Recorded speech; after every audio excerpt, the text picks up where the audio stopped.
Les constructeurs automobiles français pâtissent du ralentissement général de l'économie. En Europe comme aux États-Unis, on assiste à une chute importante des ventes de voitures. Explication Luc Bazizin et André Germain. Donc vive à l'unité des catégories, vive à l'unité des 100 000 travailleurs de Renault.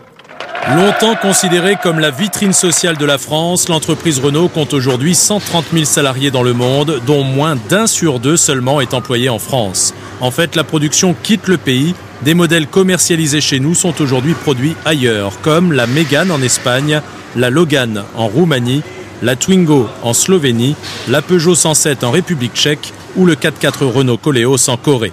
Résultat, en 20 ans, les effectifs automobiles en France sont passés de 330 000 salariés à 182 000.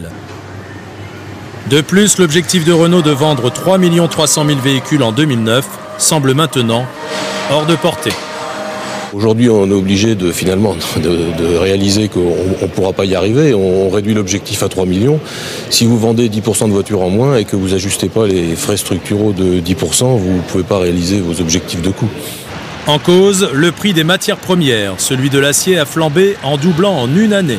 Le prix du pétrole reste lui aussi à des niveaux élevés, ce qui ralentit les ventes automobiles. Moins 30% en Espagne, moins 20% en Italie au mois de juin. Le marché français, lui, limite les dégâts dopés par le bonus écologique, ce qui n'empêche pas le cours de l'action Renault de plonger depuis le début de l'année.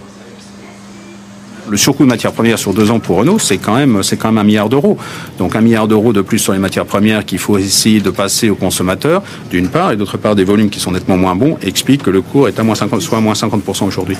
Résultat, les restructurations se multiplient chez Peugeot Citroën aussi. Le patron de PSA confirmait hier que 14 000 postes avaient été supprimés sur l'ensemble du groupe en Europe de l'Ouest lors des 18 derniers mois, et ce n'est pas fini.